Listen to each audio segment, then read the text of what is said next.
ശ്രീരാമ രാമ രാമ ശ്രീരാമചന്ദ്ര ജയ ശ്രീരാമ രാമ രാമ ശ്രീരാമഭദ്ര ജയ.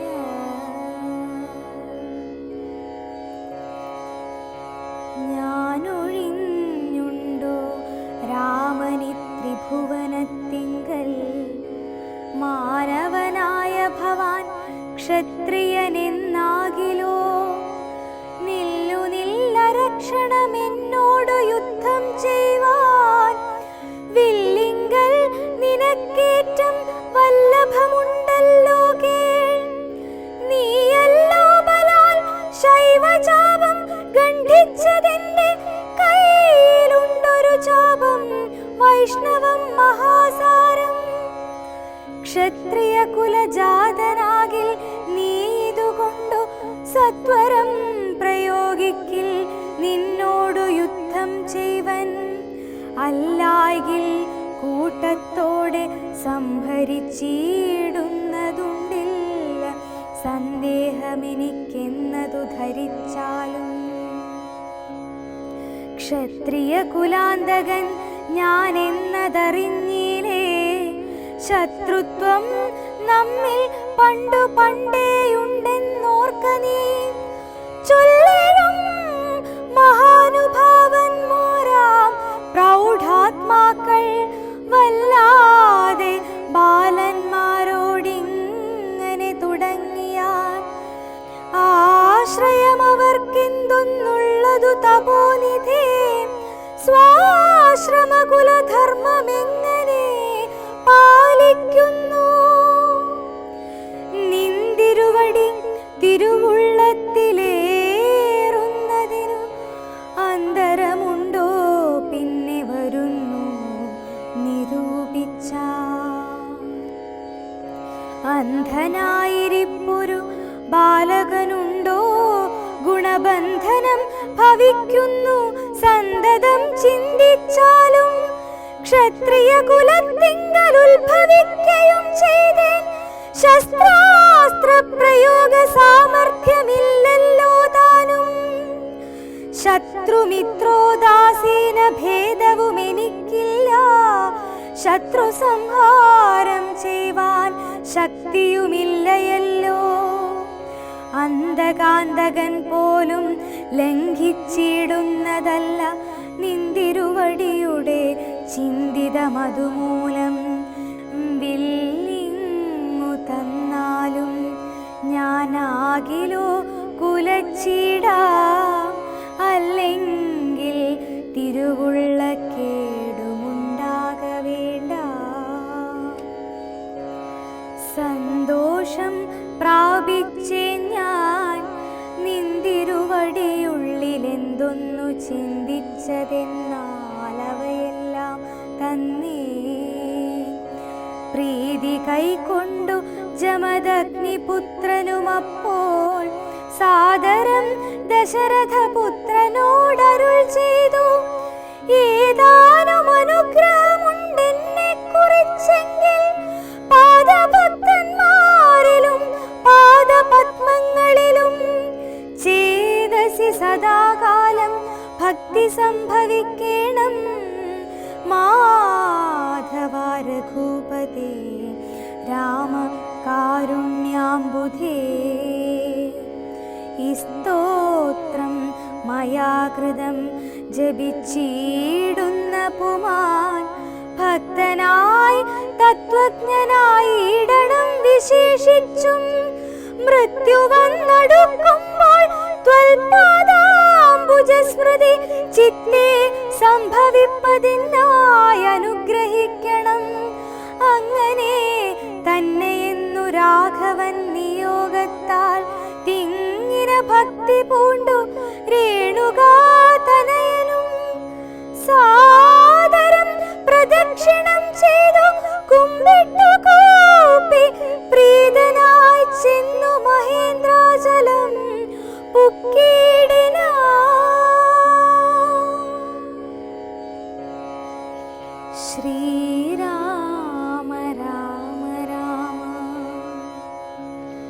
രാവണാന്തക രാമ ശ്രീരാമ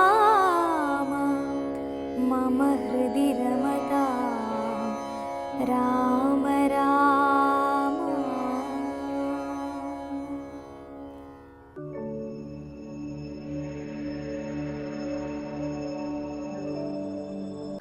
ഓം ശാന്തി. രാമായണത്തിലെ ഏറ്റവും പ്രധാനപ്പെട്ട സംഭവം ശ്രീരാമനും ശ്രീ സീതയും കൂടിയുള്ളതായിട്ടുള്ള പരിണയശേഷം സന്തോഷത്തോടുകൂടി മുഴുവൻ ആഭരണങ്ങളും ആനകളുടെ പുറത്തും ഒട്ടകത്തിൻ്റെ പുറത്തുമൊക്കെ സമ്മാനങ്ങളുമായിക്കൊണ്ട് രാമലക്ഷ്മണന്മാരും അതുപോലെ ഭരതശത്രുഘ്നന്മാരും സീതയും സീതയുടെ സഹോദരിമാരും എല്ലാവരും ദശരഥനും ദശരഥ പത്നിമാരും അവരുടെ സൈന്യങ്ങളും ഗുരുജനങ്ങളും എല്ലാവരും ഒന്നിച്ച് സന്തോഷം നിറഞ്ഞ ഒരു യാത്ര ജനകപുരിയിൽ നിന്ന് അഥവാ മിഥിലാപുരിയിൽ നിന്ന് അയോധ്യയിലേക്ക് പുറപ്പെട്ടു. ആ ഘോഷയാത്ര കുറച്ച് സമയം കഴിയുന്ന സമയം തന്നെ പല ദുർനിമിത്തങ്ങളും കാണാൻ തുടങ്ങി.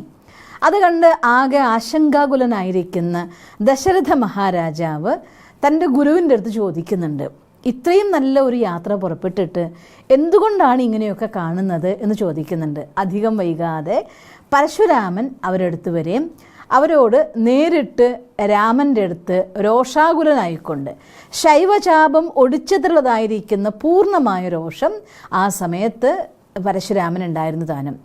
സന്തോഷിപ്പിക്കാൻ വേണ്ടിക്കൊണ്ട് ദശരഥ മഹാരാജാവ് നേരെ തന്നെ പോയി അദ്ദേഹത്തിൻ്റെ കാൽക്കൽ വീഴുകയും സ്തുതിക്കുകയെല്ലാം ചെയ്തെങ്കിലും അത് യാതൊരു രീതിയിലും ഒരു അംശം പോലും പ്രഭാവം പരശുരാമൻ്റെ അടുത്ത് ഉണ്ടായില്ല. ക്രുദ്ധഭാവത്തോടുകൂടി, നീ ബാലകൻ എന്നൊക്കെ പറയുന്നെങ്കിലും ക്ഷത്രിയനാണെങ്കിൽ നീ വെല്ലൊടിച്ചു എന്ന് ഞാൻ കേട്ടു, ശിവൻ്റെ ചാപം നിനക്ക് ഒടിക്കാൻ പറ്റി എങ്കിൽ എൻ്റെ കയ്യിലും ഉണ്ടൊരു ചാപം, വൈഷ്ണവ ചാപം, സാധിക്കുമെങ്കിൽ നീ അതൊന്ന് ഒടിച്ച് അല്ലെങ്കിൽ അതൊന്ന് കുലച്ച് അസ്ത്രം അയച്ചു കാണിക്കൂ എന്ന് ശ്രീരാമനെ വെല്ലുവിളിക്കുന്നതായിരിക്കുന്നൊരു സന്ദർഭം. അപ്പോൾ പരശുരാമൻ ദേഷ്യപ്പെട്ടതോടുകൂടി ക്രുദ്ധനായതോടുകൂടി പ്രകൃതി കൂടി മാറി എന്നാണ് പറയുന്നത്. എങ്ങും കാർമേഘങ്ങൾ ഉരുണ്ടുകൂടി എന്നും പ്രകൃതി പോലും പേടിച്ചു വിറച്ചു എന്നൊക്കെയാണ് രാമായണത്തിൽ എഴുതിയിരിക്കുന്നത്. അപ്പോൾ ക്രോധാഗ്നി കൊണ്ട് സ്വയം മറന്നു നിൽക്കുന്ന, കഠിന വ്രതം തപസ്സു ചെയ്തതായിരിക്കുന്ന താപസിയായിരിക്കുന്ന പരശുരാമൻ്റെ മനസ്സിനെ ശാന്തമാക്കാൻ, അഥവാ വേറൊരു ഭാഷയിൽ പറഞ്ഞാൽ എന്നെപ്പോലെ ഞാനല്ലാത്ത വേറൊരു രാമനുണ്ടോ ഈ ലോകത്തിൽ എന്ന ചോദ്യമായിട്ടാണ് വരുന്നത്. ഞാൻ ഒഴിഞ്ഞുണ്ടോ മറ്റൊരു രാമനീ ത്രിഭുവനത്തിങ്കൽ, 3 ലോകത്തിലും ഞാനല്ലാത്തൊരു രാമനുണ്ടോ എന്ന് ചോദിക്കുക. ഒന്ന് ചിന്തിച്ചു നോക്കിയേ. അത്തരം വാക്ക് എപ്പോഴാണ് ഒരാളുടെ മനസ്സുമുഖത്തുനിന്ന് വരിക, മനസ്സെന്ന് വരിക? അഹങ്കാരം അതിൻ്റെ മാക്സിമത്തിലെത്തുമ്പോൾ. അപ്പം അഹങ്കാരത്തിൻ്റെ മാക്സിമത്തിലെത്തി നിൽക്കുന്നതായിരിക്കുന്ന പരശുരാമനെ സമാധാനിപ്പിക്കാൻ ഒരു ഏറ്റുമുട്ടലിലൂടെ ഒരു നഷ്ടം ഉണ്ടാകാത്ത രീതിയിൽ എങ്ങനെ മുന്നോട്ട് പോകണമെന്ന് വളരെ സാമർഥ്യത്തോടു കൂടിയിട്ട് ചാതുര്യത്തോടു കൂടിയിട്ട് ശ്രീരാമൻ സഹജമായിക്കൊണ്ട് ഹാൻഡിൽ ചെയ്യുന്ന ഒരു മനോഹരമായിരിക്കുന്ന ഒരു ദൃശ്യമാണ് നമ്മുടെ മുന്നിൽ ഈ സമയത്ത് വരുന്നത്. ഇത്തരത്തിലൊക്കെ നീ എൻ്റെ അടുത്ത് പറ്റുമെങ്കിൽ ഏറ്റുമുട്ട് എന്നൊക്കെ പറഞ്ഞുകൊണ്ട്, ക്ഷത്രിയനാണെങ്കിൽ വാടാ എന്നൊക്കെ പറഞ്ഞ് വെല്ലുവിളിക്കും പോലെ, നമ്മുടെ സാധാരണ ഭാഷയിൽ പറഞ്ഞാൽ നീ ക്ഷത്രിയനാണെങ്കിൽ എൻ്റെ അടുത്ത് ഏറ്റുമുട്ട് അല്ലെങ്കിൽ ഇത് ചെയ്യ് എന്നൊക്കെ വെല്ലുവിളിച്ചിട്ടാണ് വരുന്നത്. അവരുടെ അടുത്ത് ഞാനൊരു ബാലകനാണ്. ബാലകന്മാരെടുത്ത് നിങ്ങളെപ്പോലുള്ള വലിയ വലിയ ആൾക്കാർ എങ്ങനെ ദേഷ്യപ്പെട്ടു വന്നാൽ ഞാൻ എങ്ങനെ ധർമ്മം പാലിക്കും, ഞാനെന്ത് ചെയ്യും, ഞാൻ ഒന്നും അറിവില്ലാത്തവനും അങ്ങ് എല്ലാതുമല്ലേ എന്ന രീതിയിൽ ആദ്യം തന്നെ അവരുടെ അഹങ്കാരത്തിനെ സംതൃപ്തിപ്പെടുത്തുന്ന രീതിയിൽ, ഒന്നുമല്ല പേടിച്ചരണ്ടിരിക്കുന്നു, ഒന്നിനും കൊള്ളാത്തവനാണ് എന്നൊക്കെ രീതിയിൽ അങ്ങ് സംസാരിച്ചിട്ട് ആദ്യം മനസ്സിൻ്റെ ക്രോധത്തെ തണുപ്പിക്കുകയാണ്. ശരിക്കും അഹങ്കാരികളായിരിക്കുന്ന വലിയ പദവിയിലുള്ളവർ അല്ലെങ്കിൽ വലിയവരായിരിക്കുന്നവർ, നമുക്ക് മാനിച്ചേ തീരൂ എന്നുള്ളവർ, അവരുടെ കൂടെ അഹങ്കാരം കൂടി ഉണ്ടെങ്കിൽ അത്തരം ആളുകളോട് എങ്ങനെ പെരുമാറണം എന്ന് ഈ ഒരു സന്ദർഭത്തിലൂടെ ശ്രീരാമൻ്റെ പെരുമാറ്റത്തിലൂടെ വാത്മീകി മഹർഷി നമുക്ക് പറഞ്ഞു തരികയാണ്. അങ്ങനെയുള്ളവരെടുത്ത് അവരെതിർക്കാൻ പോകരുത്. ആദ്യം എന്ത് ചെയ്യണം? സന്തോഷിപ്പിക്കുക. അവരാണ് വലിയവരെന്നും അവരാണ് എല്ലാ കഴിവുള്ളവരെന്നും നമുക്കൊന്നും അറിയില്ല എന്നും ആദ്യം ബോധ്യപ്പെടുത്തിയ ഒന്ന് അവരുടെ അഹങ്കാരത്തിൻ്റെ ക്രോധാഗ്നി ഉണ്ടല്ലോ. ക്രോധം ജനിക്കുന്നത് പലതിൽ നിന്നാണല്ലോ. അഹങ്കാരത്തിൽ നിന്നൊരു ക്രോധം ജനിച്ചുവെങ്കിൽ അതിനെ ശമിപ്പിക്കാൻ വേണ്ടി ഇത് ഏറ്റവും നല്ല കാര്യമാണ്. രണ്ടാമതെന്തു വേണം? പിന്നെയാണ് തൻ്റെ ശക്തിയുടെ പ്രകടനം. എന്നിട്ട് പറയുകയാണ്, എന്തായാലും അങ്ങ് ആജ്ഞാപിച്ചു ഈ ശാപം കൂടി ഉയർത്താനായിട്ട്. ഞാനൊന്ന് ശ്രമിച്ചു നോക്കട്ടെ. ഞാൻ ചെയ്യാമെന്നല്ല, വാക്ക് ശ്രദ്ധിച്ചു, ഞാൻ ചെയ്യാമെന്നല്ല, എനിക്കാവുമെങ്കിലെന്ന് ഉയർത്താൻ ഞാൻ ശ്രമിക്കാം പറഞ്ഞുകൊണ്ട് വളരെ സിമ്പിളായിട്ട് ആ വൈഷ്ണവ ശാപം എടുത്ത് അതിൽ അസ്ത്രം സെറ്റാക്കിയിട്ട് ചോദിക്കുകയാണ്. വൈഷ്ണവ ശാപത്തിൽ നിന്നുള്ളതായിരിക്കുന്ന അസ്ത്രം, നാരായണാസ്ത്രം, അതൊരിക്കലും വ്യർത്ഥമാകില്ല. അതുകൊണ്ട് എവിടേക്ക് ഞാൻ അയക്കണം, അയക്കാൻ അങ്ങ് എന്നോട് ആജ്ഞാപിച്ചല്ലോ, എവിടേക്ക് അയക്കണം എന്ന ലക്ഷ്യം പറഞ്ഞു തരൂ എന്ന് പറയാണ്. ശരിക്കും ആ അഹങ്കാരം പൂർണ്ണമായി അങ്ങ് തകർന്നു പോകുന്ന ഒരു നിമിഷം നമുക്കവിടെ കാണാം. റിയലൈസേഷൻ വരികയാണ്. ഞാൻ ആരോടാണ് പെരുമാറുന്നത്, എന്താണ് ഞാൻ ചെയ്യുന്നത്, എൻ്റെ അസ്തിത്വവും ഈ മുന്നിലുള്ളതായിരിക്കുന്ന അസ്തിത്വവും തമ്മിൽ എന്താണ്? ഓരോ ജീവാത്മാവും പരമാത്മാവിൻ്റെ മക്കളാണ്. ഈശ്വരൻ ആദരവോടൊരു ജീവാത്മാവിനോട് പെരുമാറുമ്പോൾ ഈശ്വരൻ തനിക്ക് തുല്യനായിട്ടാണ് പറയുക. എൻ്റെ മക്കൾ എന്നോട് തുല്യരെന്നാണ് പറയുക. അതുപോലെ എൻ്റെ തന്നെ അംശം എന്ന റിയലൈസേഷൻ, അഥവാ ഞാനും വിഷ്ണുവിൻ്റെ അംശമാണ്, ഈ നിൽക്കുന്നത് വിഷ്ണുവിൻ്റെ എല്ലാ ലക്ഷണങ്ങളോടും കൂടിയതാണ്, ഇതൊക്കെ കാണുന്നതേ ആ സമയത്താണ്. മറ്റൊരു ഭാവത്തിൽ പറഞ്ഞാൽ പരമാത്മാവിനെ ജീവാത്മാവ്, ശക്തനായ ജീവാത്മാവ്, സിദ്ധികളുള്ള ജീവാത്മാവ്, കഴിവുകളുള്ള ജീവാത്മാവ്, വിശേഷതകളുള്ള ജീവാത്മാവ് തിരിച്ചറിയുന്ന നിമിഷം, എൻ്റെ ശക്തി ഈശ്വരൻ്റെ ദാനം മാത്രമാണ്, എൻ്റെ മുന്നിൽ ഈശ്വരനാണെന്ന് തിരിച്ചറിയുന്ന സമയം, അവിടെ പിന്നെ അതുവരെ ഏത് വെല്ലുവിളികളാണോ അതൊക്കെ അങ്ങ് മാറിയിട്ട് പകരം ഒരു കീഴടങ്ങലിൻ്റെ അഥവാ ഒരു സമർപ്പണത്തിൻ്റെ ശബ്ദമാണ്. പിന്നെ അവിടെ തൊട്ടിട്ട് രാമൻ്റെ സ്തുതി പാടുകയാണ്. എന്നിട്ട് പറയുകയാണ്, അങ്ങയ്ക്ക് എന്നിലൊരല്പം കനിവുണ്ടെങ്കിൽ അങ്ങ് എൻ്റെ ഭക്തിയുടെ ഫലമാകുന്ന സ്വർഗപ്രാപ്തിക്ക് വേണ്ടിയുള്ള ആ ലക്ഷ്യം വെച്ച് അങ്ങ് അസ്ത്രം അയക്കണം. ഇവിടെയോ വാത്മീകി മഹർഷി നമുക്ക് വലിയൊരു ആധ്യാത്മിക രഹസ്യമാണ് തരുന്നത്. വായിക്കും തോറും എനിക്ക് തോന്നാറുണ്ട്, പലപ്പോഴും വായിക്കും തോറും രഹസ്യങ്ങൾ പിന്നെയും പിന്നെയും തുറന്നുകൊണ്ടിരിക്കുന്ന ആധ്യാത്മിക രഹസ്യങ്ങളൊരു കലവറയാണോ രാമായണം എന്ന് തോന്നാറുണ്ട്. ഈ പ്രാവശ്യം ഞാൻ ഒന്നുകൂടെ വായിച്ചപ്പോൾ എനിക്ക് കണ്ട ഒരു രഹസ്യം ഉണ്ടായിരുന്നു. ഈ വാക്കുകൾ അദ്ദേഹത്തിൻ്റെ പരശുരാമൻ പറയുന്ന, രാമനോട് പറയുന്നതായിരിക്കുന്ന വാക്ക് പറയുകയാണ്, അങ്ങ് ഭക്തിയുടെ ഫലം സ്വർഗപ്രാപ്തിക്ക് ലക്ഷ്യമാക്കിക്കൊണ്ട് അസ്ത്രം അയച്ചാലോ എന്ന്. അപ്പോൾ ഭക്തിയുടെ ഫലം എന്താണ്? സ്വർഗപ്രാപ്തി. സ്വർഗപ്രാപ്തിക്കുള്ള വഴി എന്താണ്? അസ്ത്രം. അതേത് അസ്ത്രം? ജ്ഞാനമാകുന്ന അസ്ത്രം, അറിവാകുന്ന അസ്ത്രം. ഒരു ജീവാത്മാവിനുള്ളിൽ അസ്ത്രം തറയ്ക്കാന്ന് വെച്ചാൽ എന്താ അർത്ഥം? ആത്മാവിൽ തറയ്ക്കേണ്ട അസ്ത്രം, അത് അറിവാകുന്ന അസ്ത്രം. സ്വയം തിരിച്ചറിയുമ്പോൾ, ഈശ്വരനെ തിരിച്ചറിയുമ്പോൾ, അതിലൂടെ ഉണ്ടാവുന്ന സമർപ്പണത്തിലൂടെ ആത്മാവിൻ്റെ വിശേഷതകളും ശക്തികളും ഗുണങ്ങളും എല്ലാം തന്നെ സ്വർഗപ്രാപ്തിക്കുള്ള യാത്രയിലെ ഒരു ഘടകങ്ങളായിട്ട് മാറും, പുണ്യത്തിലേക്ക് പരിവർത്തനപ്പെടും. അല്ലെങ്കിൽ എൻ്റെ കഴിവ്, എൻ്റെ ശക്തി എന്ന് പറഞ്ഞ അഹങ്കാരം കൊണ്ടിരുന്ന ആൾ ആ നിമിഷം തൊട്ട് അതെല്ലാം ഈശ്വര കാര്യത്തിന് വേണ്ടി ഉപയോഗിക്കൂ. ഇനി നിന്നിൽ ഞാൻ സമർപ്പിക്കുന്നു, നീ എന്നെ ഉപയോഗിക്കൂ എന്ന് പറയുന്ന പോലെ ജീവാത്മ ഭഗവാന്റെ മുന്നിൽ ഞാൻ എന്നെ നിന്നിൽ സമർപ്പിക്കുന്നു, നീ എന്നെ ഉപയോഗിക്കൂ എന്ന് പറയുന്ന ഒരു സന്ദർഭമാണ്. ആ സന്ദർഭത്തിൽ വാത്മീകി മഹർഷി പരശുരാമനും ശ്രീരാമനും തമ്മിലുള്ള സമാഗമത്തിലൂടെ ഇത്രയും വലിയൊരു രഹസ്യമാണ് നമ്മുടെ മുന്നിൽ തുറന്നു കാണിക്കുന്നത് തന്നെ. അങ്ങനെയാണ് രാഘവ സമാഗമം എന്നുള്ളത് സംഭവ്യമാകുന്നത്.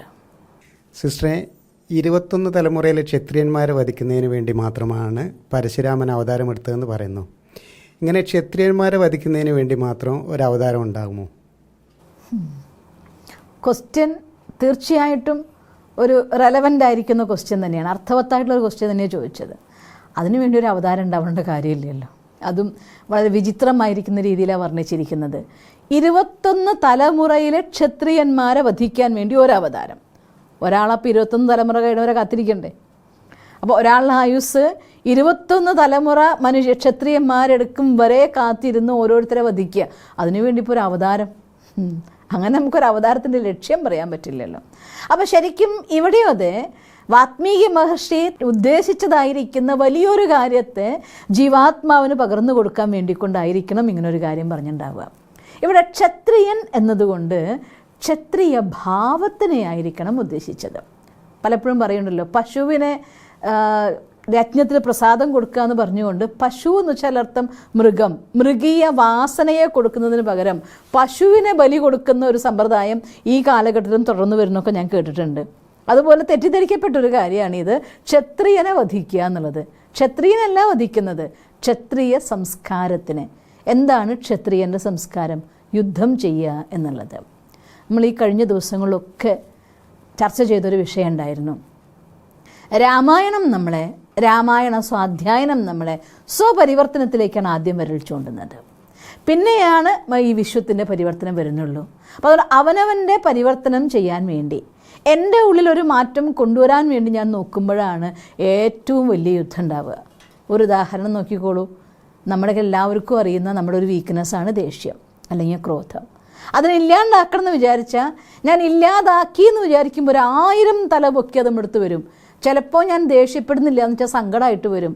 സങ്കടപ്പെടില്ല, കരയൂല്ല എന്ന് ഉറപ്പിച്ചാൽ ഇറിറ്റേഷനാവും, മൂഡ് ഓഫ് ആവും, രൂപം ഭാവം മാറി മാറി വന്നുകൊണ്ടേയിരിക്കും. യുദ്ധം, എൻ്റെ ഉള്ളിലുള്ളതായിട്ടുള്ള ദുർവികാരങ്ങൾ എന്നോട് തന്നെ യുദ്ധം ചെയ്തുകൊണ്ടേയിരിക്കും. ഈ യുദ്ധത്തെ ഇല്ലാതാക്കിയാൽ, മറ്റൊരു ഭാഷയിൽ പറഞ്ഞാൽ, നമ്മുടെ ഉള്ളതായിരിക്കുന്ന കാമക്രോധ ലോഭമോഹ അഹങ്കാരങ്ങൾ നമ്മളോട് തന്നെ യുദ്ധം ചെയ്തുകൊണ്ടേയിരിക്കും. ഈ യുദ്ധത്തെ ജയിക്കണം എന്നുണ്ടെങ്കിൽ നിരന്തരമായിട്ട് യുദ്ധം ചെയ്ത് ഇല്ലാതാക്കിയേ പറ്റൂ.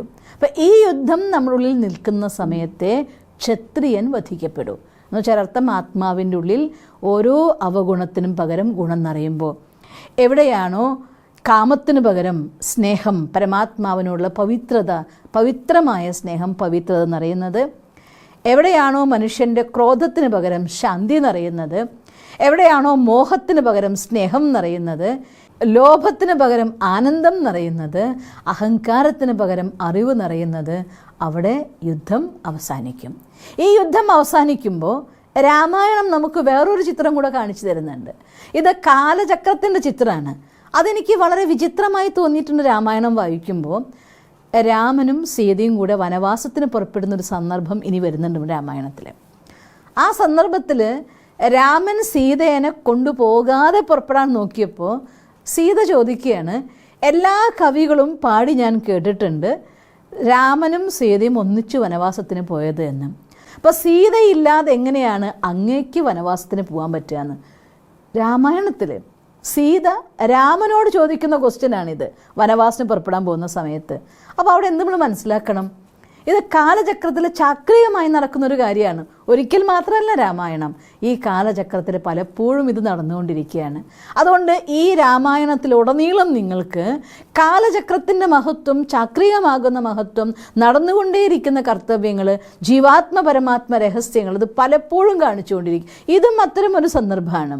ഈ കാലചക്രത്തിലെ ആത്മാവിൻ്റെ ഉള്ളിൽ നിന്ന് എല്ലാ അവഗുണങ്ങളുടെയും സംഹാരം നടന്നു കഴിയുമ്പോൾ, അഥവാ ക്ഷത്രിയൻ യുദ്ധം അവസാനിച്ച് ഗുണം ആത്മാവിൽ മികച്ചു നിൽക്കാൻ തുടങ്ങിയ, സപ്തഗുണങ്ങളും ഒരുപോലെ നിറഞ്ഞു കഴിഞ്ഞാൽ പിന്നെ ഉണ്ടാകുന്ന 2 യുഗങ്ങൾ, സത്യയുഗവും ത്രേതായുഗവും. 21 ജന്മങ്ങൾ നിങ്ങൾക്ക് ക്ഷത്രിയനില്ലാത്ത, യുദ്ധമില്ലാത്ത ജീവിതമാണ്.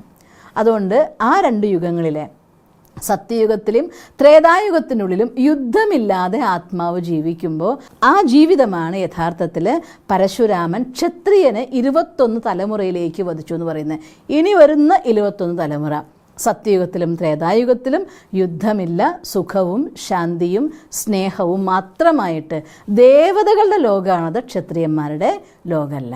അതാണ് വാസ്തവത്തിൽ പരശുരാമൻ. അതുകൊണ്ടാണ് പരശു കൊണ്ട് വധിച്ചു എന്ന് വെച്ചാൽ അർത്ഥം, അറിവിൻ്റെ ആയുധം കൊണ്ട് ആത്മാവിൻ്റെ ഉള്ളിലെ ദുർവികാരങ്ങളെ ഹിംസിച്ചുകൊണ്ട് ആ യുദ്ധത്തെ ഇല്ലാതാക്കി, ക്ഷത്രിയനെ ഇല്ലാതാക്കി, സുഖത്തെ, ശാന്തിയെ, സ്നേഹത്തെ സ്ഥാപിക്കുകയാണ് ചെയ്യുന്നത്. അതിനു വേണ്ടിയിട്ട് ജീവാത്മ നിമിത്തമാക്കപ്പെടുമ്പോൾ അതാണ് പരശുരാമൻ്റെ അവതാരമായിട്ട് കാണിക്കുന്നത്.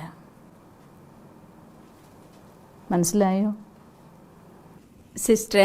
ഭക്തി ഇല്ലെങ്കിൽ കൽപ്പകോടികൾ കൊണ്ടുപോലും മോക്ഷം കിട്ടില്ലെന്ന് രാമായണത്തിൽ പറയുന്നുണ്ടല്ലോ. എന്താണ് സിസ്റ്ററെ ഒരു കൽപ്പം? അത് നമ്മൾ നേരത്തെ പറഞ്ഞല്ലോ, കാലചക്രം എന്ന് പറഞ്ഞല്ലോ. ഈ രാമായണത്തിൻ്റെ കഥയിലുടനീളം നമ്മുടെ അടുത്ത് കാലചക്രത്തിൻ്റെ രഹസ്യം, സമയം ഒക്കെ പറയുന്നുണ്ട്. നമ്മൾ പറഞ്ഞല്ലോ, ഈ കാലചക്രം ഒരു പ്രാവശ്യം തിരിയാൻ വേണ്ടതായിട്ടുള്ള സമയം, അതിനെയാണ് ഒരു കൽപ്പം എന്ന് പറയുന്നത്. 4 യുഗങ്ങൾ ചേർന്നതാണ് ഒരു കൽപ്പം. സത്യയുഗം, ത്രേതായുഗം, ദ്വാപരയുഗം, കലിയുഗം. ഇതാണ് 4 യുഗങ്ങൾ. ഇതിൽ ആദ്യ യുഗമായിരിക്കുന്ന സത്യയുഗത്തിലും രണ്ടാമത്തെ യുഗമാകുന്ന ത്രേതായുഗത്തിലും ദേവാത്മാക്കൾ ഭാരതഭൂമിയിൽ വസിച്ച സമയമാണ്. ഓരോ ജീവാത്മാവും. ഈ സൃഷ്ടിയുടെ പ്രഭാത സമയമാണ് സത്യയുഗം. അവിടെ 16 കലാസമ്പൂർണരും സർവഗുണ സമ്പന്നരും, അഹിംസ, പരമോധർമ്മ, മര്യാദ, പുരുഷോത്തമൻ, സമ്പൂർണ്ണ നിർവികാരി, ഇങ്ങനെയുള്ള എല്ലാ ഗുണങ്ങൾ കൊണ്ടും പൂർണ്ണന്മാരായിരിക്കുന്ന ജീവാത്മാക്കൾ ജീവിച്ച സമയം. അവരെയാണ് ദേവതമാരെന്ന് പറയുന്നത്. അങ്ങനെയുള്ള ദേവതമാരുടെ യുഗം സത്യയുഗം. അത് കഴിഞ്ഞ് ഈ കാലചക്രത്തിൻ്റെ 2ാം ഭാഗമാകുന്ന ത്രേതായുഗത്തിൽ വരുമ്പോഴത്തേക്കും ആത്മാവിൽ ജന്മങ്ങളുടെ ഫലമായിട്ട് ഒരല്പം ഗുണം കുറയും. എങ്കിലും അവിടെ 14 കലയോടെ ആരംഭിക്കും. ത്രേതായുഗത്തിൻ്റെ അവസാനമാകുമ്പോഴാണ് 8 കലയാവുന്നത്.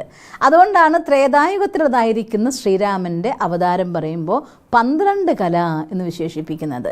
കാരണം അതിൻ്റെ ഏവറേജാണ്. 14ൻ്റെയും 8ൻ്റെയും ഏവറേജ് ആയിട്ടുള്ള സംഖ്യയാണ് ശരിക്കും 12. അപ്പോൾ ത്രേതായുഗത്തിലെ ജീവാത്മാക്കൾക്ക് ഏവറേജ് നോക്കിക്കഴിഞ്ഞാൽ 12 കല അഥവാ ഓൾമോസ്റ്റ് 75% ഗുണമുള്ളവരാണ് ദേവന്മാർ. അതുകൊണ്ടാണ് രാമൻ്റെ അവതാരം കാണിക്കുമ്പോൾ മനുഷ്യഭാവവും ദേവഭാവവും രണ്ടും ഒരുപോലെ മിക്സ്ഡ് ആയിക്കൊണ്ടുള്ള അവതാരമായിക്കൊണ്ട് ശ്രീരാമദേവനെ കാണിക്കുന്നത്.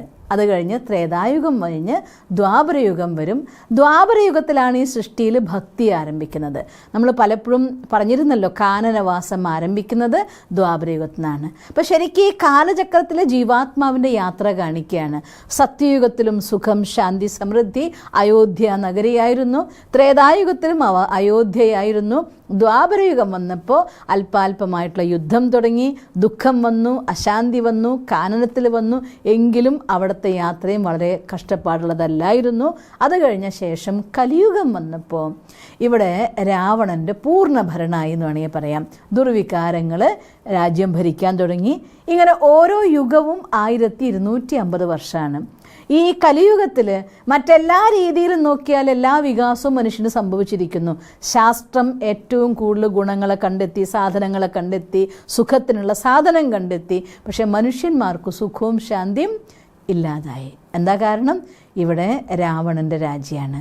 അങ്ങനെ 4 യുഗങ്ങളിലൂടെ ഈ കാലചക്രം ഒരു പ്രാവശ്യം യാത്ര ചെയ്യുന്ന സമയം ഇതിനെയാണൊരു കൽപ്പം എന്ന് പറയുന്നത്. നമ്മൾ പാട്ടൊക്കെ കേട്ടിട്ടുണ്ടല്ലോ, കൽപ്പാന്തകാലത്തോളം, അതായത് കാലചക്രത്തിൻ്റെ അന്തിമ സമയം.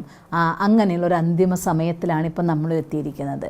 അതുകൊണ്ട് തന്നെയാണ് എല്ലാ രഹസ്യങ്ങളെയും പറഞ്ഞു തരാൻ വേണ്ടിക്കൊണ്ട് സ്വയം പരമാത്മാ രാമൻ ഈ പ്രപഞ്ചത്തിൽ വരുന്നതും ജീവാത്മാക്കളെ ആത്മാരാമന്മാരെ കൈപിടിച്ചുകൊണ്ട് വീണ്ടും തൻ്റെ വീടായ പരംധാമത്തിലേക്കുള്ളതായിട്ടുള്ള വിദേഹ രാജ്യത്തിലേക്ക് യാത്രയാവാൻ കൂട്ടിക്കൊണ്ടുപോകാൻ വേണ്ടിക്കൊണ്ട് പവിത്രതയെ വ്രതമാക്കാൻ വേണ്ടിക്കൊണ്ട് നമുക്ക് ജ്ഞാനമാകുന്ന അമൃതം പകർന്നു തരുന്നതും.